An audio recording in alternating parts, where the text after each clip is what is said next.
je vous retrouve aujourd'hui avec une nouvelle page d'art journal. Alors, je me suis servi de l'un des fonds que j'avais réalisé en fait lors de mon avant-dernière vidéo. Je vais vous mettre l'incrustation de la vidéo dont je vous parle. Donc, j'ai repris un fond gel presse. Je l'ai travaillé un tout petit peu hors caméra parce que la partie de gauche me plaisait pas beaucoup. J'ai tenté quelque chose. J'ai remis en fait de l'acrylique blanche au couteau. Coucou.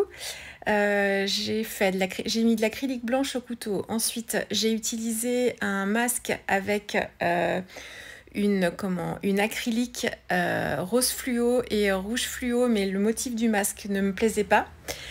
Du coup, j'ai remis avec mon couteau toujours la même peinture acrylique rouge fluo, rose fluo. J'ai mis du rouge aussi directement au couteau. Ensuite, avec mon doigt, j'ai appliqué de l'acrylique orange pour flouter un petit peu les bords. Et je suis venue, une fois que ça a été bien sec, utiliser ce masque toujours le même, Dolen Create, avec de la modeling paste. C'est la version light de Golden. Et je suis venue en fait travailler donc la partie gauche avec de la modeling paste pour atténuer ce rouge au couteau et ne laisser apparaître en fait que des éléments de couleur. Avec le blanc, ça atténue un petit peu et ça met encore plus en valeur la couleur du dessous qui est assez pétante. Donc voilà pour la partie gauche. Et la partie droite, je suis venue travailler avec le même masque, toujours Dolen Create. Et j'ai pris mes acryliques, en fait, une turquoise et une un petit peu verte. Alors j'en ai pris deux en fait à chaque fois. J'ai pris une turquoise et une bleu clair. Et en haut, c'est un turquoise et un jaune pour me faire des nuances de vert aussi et rappeler un peu mon fond en ton sur ton. Donc voilà. Je réfléchis. J'ai fait ça, oui, et le blanc que l'on voit apparaître, en fait, c'était le blanc de le blanc du papier, en fait, en dessous. Oui, c'est bien ça. Alors, donc voilà, donc ça c'est ma base de travail. Je travaille sur un papier qui est assez fin, hein, c'est mes fonds utilisés la dernière fois, donc c'est un papier de 120 grammes. Mais en fait, une fois qu'on a l'acrylique dessus, ça le protège tellement bien qu'il devient quand même un petit peu plus résistant. Je travaille avec mes oxydes. Alors, vous voyez, là, c'est ma petite boîte de rangement. Alors, vous voyez ma tête à chaque fois parce que je les range en fait debout pour que mes pads en fait soient bien à l'horizontale et ils sont juste à mes pieds sous mon bureau. Donc, et j'ai fait une boîte de bleu, vert, jaune, de bleu, vert et gris, enfin couleur neutre. Et j'en ai une avec tous mes rouges, mes roses et mes violets. C'est des boîtes Solus Craft, je vous en ai déjà parlé lors d'une précédente vidéo. Moi, j'ai pas la place d'avoir des jolis casiers pour les mettre en fait sur mon bureau toutes à plat. Donc j'ai ce système de boîtes. Il me faut j'ai toutes les Distress Oxide sorties jusqu'à présent. Et j'ai eu besoin juste de 2 boîtes. Alors j'essaierai de vous mettre aussi le lien alors je vais pas vous le mettre en incrustation, mais sous la vidéo, le lien de ma vidéo où je vous en parle de ces boîtes là. Et j'ai un code parrainage qui vous donne droit à une réduction pour votre première commande. Je vous mettrai aussi les infos dans le bas de la vidéo. Donc j'ai fait mes petits tamponnages en ton sur ton sur mon fond. Donc c'est à peu près les mêmes couleurs que pour des fonds que j'avais déjà déjà travaillé précédemment. Donc je suis dans les mêmes teintes là. Donc j'ai toujours mes jaunes orangés et puis mes verts jaunes. Donc c'est exactement comme la page de la dernière fois, à quelque chose près. Donc en ton sur ton avec un tampon étoile. Voilà. Et ensuite j'ai repris un autre tampon. Alors ce sont que des tampons Dolen Create ici. Un autre tampon étoile, mais cette fois un peu plus léger, que j'ai appliqué aussi avec cette fois de l'archival ink noir. Et donc j'essaye de compléter mon fond. Je veux pas en fait tamponner ni sur ma modeling paste à gauche, ni sur mon motif avec acrylique à droite. Donc j'essaye de trouver une harmonie comme ça et je veux pas trop charger en noir. Donc j'applique que des petites touches. Donc le rappel des étoiles, j'utilise beaucoup ce tampon-là. Il existe aussi exactement les mêmes, en fait, au motif assorti au pochoir Dolen Create. Donc il y en a un avec des triangles, un avec des lunes, avec des carrés. Et c'est vrai que je les avais pas pris jusqu'à présent, mais quand je vois comment j'utilise celui avec les étoiles, il faut que je me procure les autres, je pense. Pour travailler en ton sur ton, c'est vraiment très pratique. J'ai fait ça, donc ensuite j'ai appliqué les numéros que j'utilise tout le temps en ce moment aussi au Len Create. J'ai complété aussi avec une autre petite planche qui a des chiffres aussi, mais en plus petit. Et puis voilà pour les touches de noir.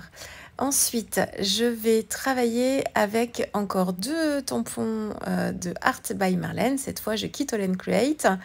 Je vais coloriser cette sirène que j'ai déjà utilisée dans une de mes pages il y a un petit moment déjà. Vous irez voir. Le plus simple, c'est que vous allez voir dans ma playlist. J'ai une playlist Art Journal où je classe en fait tous mes tutos vidéo Art Journaux.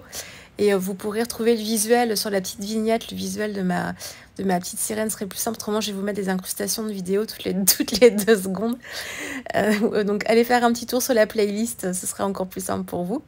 Donc, je colorise cette petite sirène. Alors, je vais les faire en ton sur ton. Donc, je vais avoir ce motif de sirène et l'autre motif de pieuvre. Donc, je suis sur la partie, la sirène, là, telle qu'elle est orientée elle regarde vers la droite. Donc moi, je vais la positionner à gauche. J'aurais pu utiliser la petite technique que je vous ai montrée hier, le tamponnage en effet miroir en utilisant la gel presse pour la mettre de l'autre côté. Mais bon, j'ai pas voulu m'embêter, ça me convenait bien comme ça. Donc je la travaille en ton sur ton. Donc je reprends un petit peu les couleurs de mon fond. Et j'essaye comme ça de varier un petit peu les couleurs. J'ai travaillé la peau avec alors là, je suis avec mes Daniel Smith encore une fois. J'ai fait un mélange de rose opéra et de jaune clair pour la peau avec une pointe de bleu de phthalo en nuance de rouge. Voilà pour la peau. Ensuite, j'ai fait les pommettes. Alors, c'est volontaire qu'elles soient comme ça, pas que la couleur se diffuse pas. Je voulais vraiment des pommettes comme ça, bien marquées et bien roses. Voilà. Et la queue de sirène. Alors, je vous ai laissé cette partie parce que j'aime beaucoup en fait l'effet que ça fait. Et donc, je voulais vous montrer. Par contre, je l'ai recommencé après. Vous avez aussi ma deuxième version. Parce qu'en fait, une fois que j'ai posé ma sirène sur mon fond, en fait, ça faisait vraiment trop du ton sur ton, là, pour le coup. Avec la queue de sirène, on était trop dans les mêmes couleurs et on la voyait pas beaucoup. Donc, j'avais pas envie de retravailler, en fait, sous la sirène quelque chose pour qu'elle se détache bien. Donc, voilà. Donc, j'ai préféré recommencer. Donc, j'ai juste recommencé la queue, vous verrez après. Mais j'aime beaucoup, en fait, la tonalité, en fait, de mes couleurs. Et même pour moi, pour me garder ça en mémoire, je laisse cette partie-là.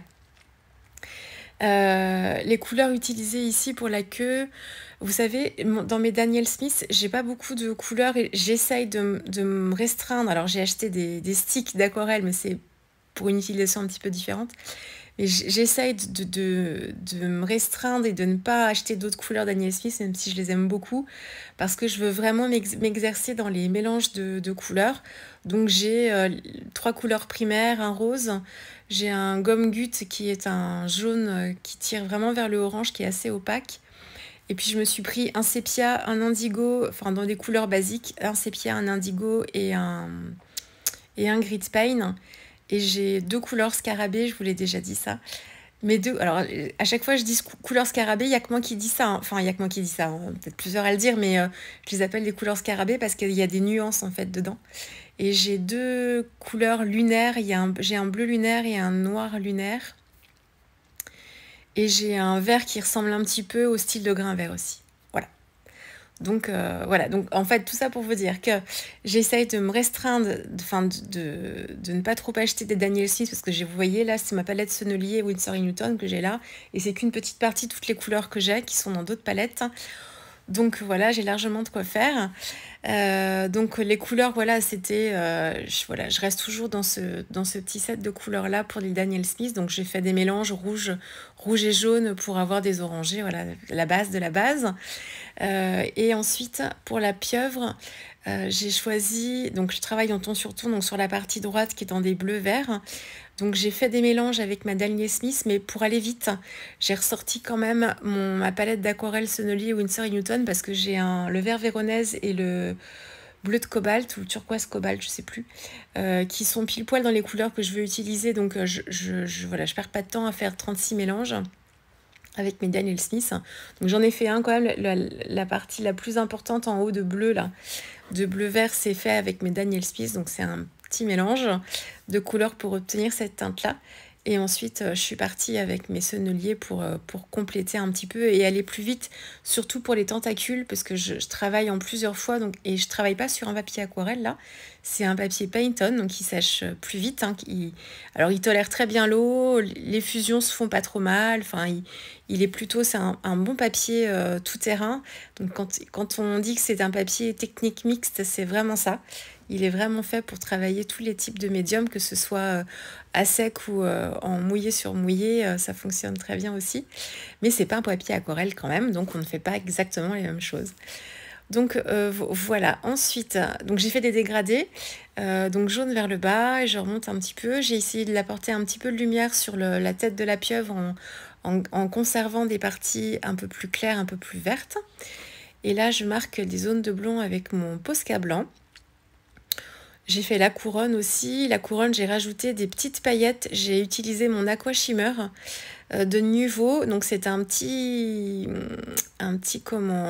pinceau à réservoir avec de l'eau et des nacres dorées qui ne colorent pas du tout. Hein. C'est vraiment que de l'eau. Donc ça apporte juste les petites paillettes pour faire la couronne. Et voilà. Et là, je refais ma queue. Donc vous allez voir. Donc c'est exactement le même système que pour la première fois, sauf que je vais en fait la travailler plus jaune orangé et je vais la faire moins orangé rouge. C'est subtil, hein, mais moi je préfère en fait ensuite quand je la place sur ma feuille, je trouve que ça ressort un petit peu mieux.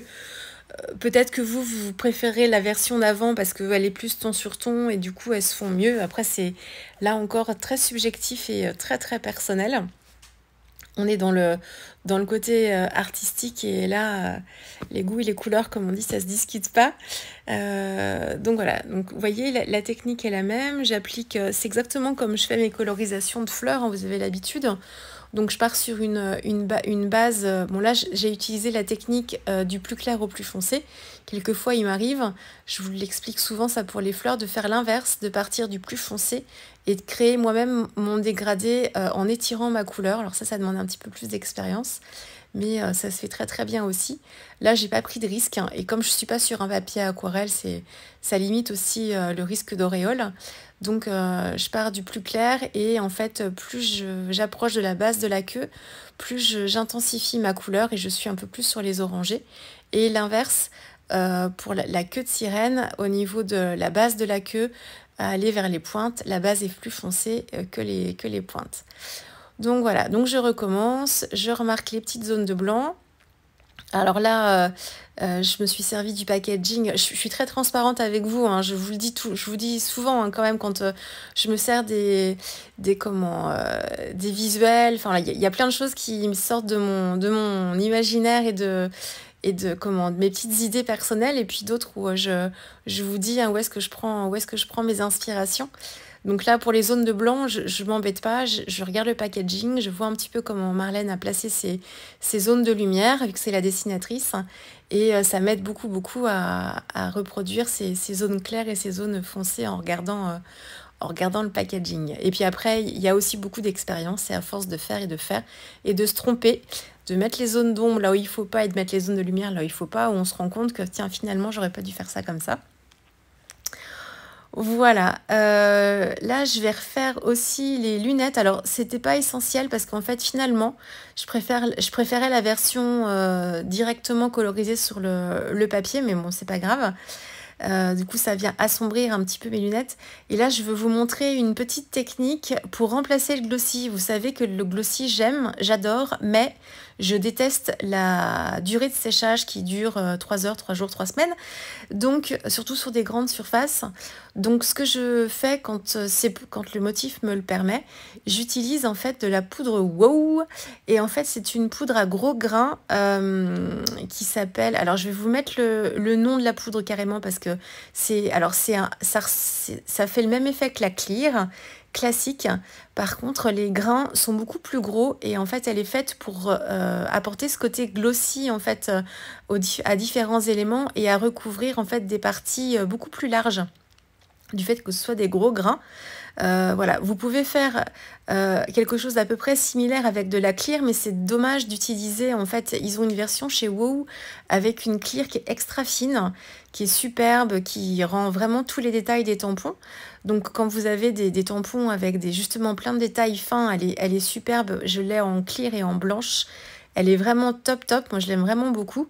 Par contre, c'est dommage d'utiliser la clear pour des grands motifs parce que justement, ce qu'on aime, c'est la finesse de ces grains. Et là, en fait, quand on veut recouvrir un motif, ça sert à rien d'avoir des grains aussi fins et c'est gâcher un peu cette poudre-là pour rien. Donc voilà, mais ça marche aussi.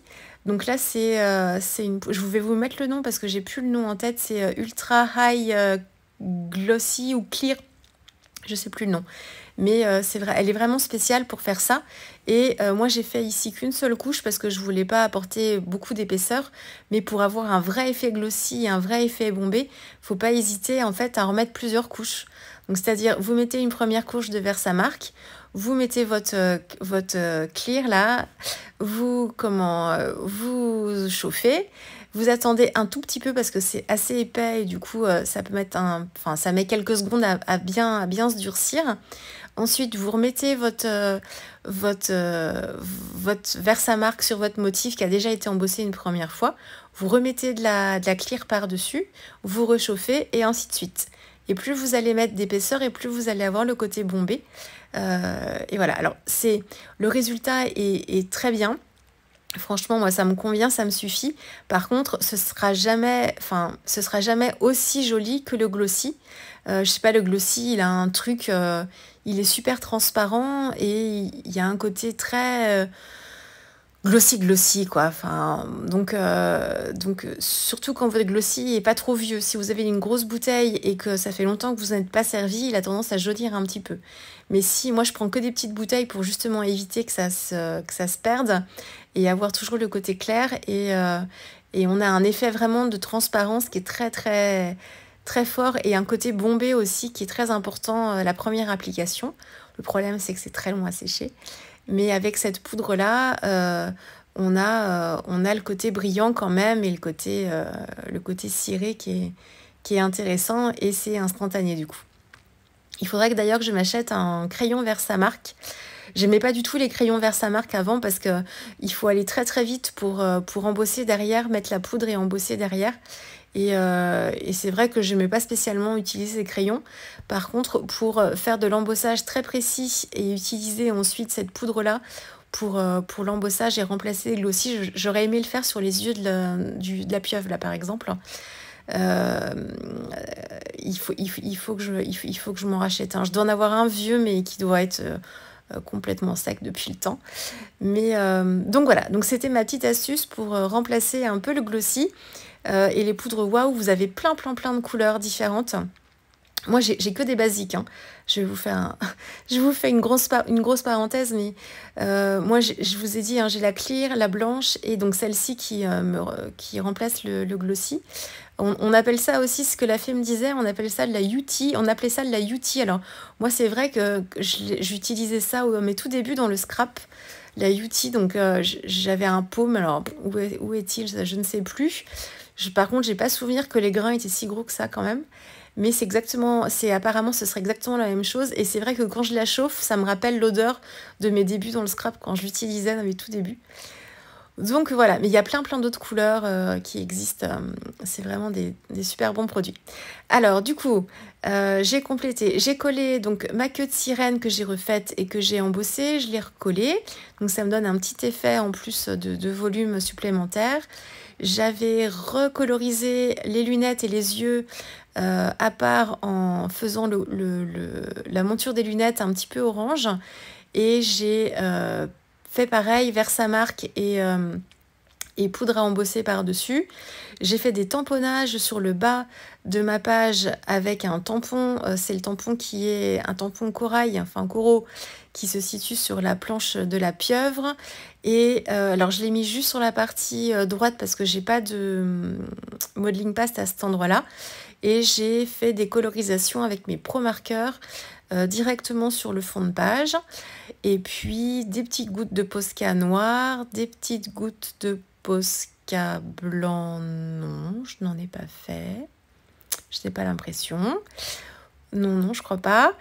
Voilà. Et la pieuvre, en fait, j'ai mis de la Versamark de façon très aléatoire. Je voulais un effet mouillé, en fait. Donc très aléatoire sur le bout des tentacules, là, pour qu'on ait justement pas forcément un effet, qu'on n'ait pas de démarcation. Alors, je sais pas si vous voyez bien. Ouais, vous voyez pas beaucoup, en fait, l'effet brillant, mais ça fait comme si elle était mouillée, qu'elle avait des gouttes d'eau, en fait, à certains endroits.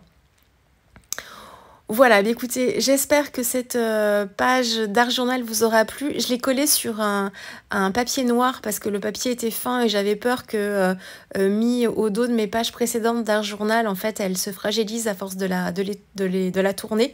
Donc j'ai préféré en fait la coller sur une base noire et ça permet d'avoir un petit cadre noir tout autour. Et j'avais passé avec une mousse Cut and Dry et de l'archival ink noir le bord de ma page aussi pour qu'elle se fonde un petit peu mieux avec mon fond de page noire. Voilà, mais écoutez, j'espère que cette page vous aura plu. Si c'est le cas, n'hésitez pas à mettre un petit pouce en l'air, à vous abonner si ce n'est pas déjà fait. Et puis, on se dit à très vite avec une prochaine vidéo. Allez, au revoir.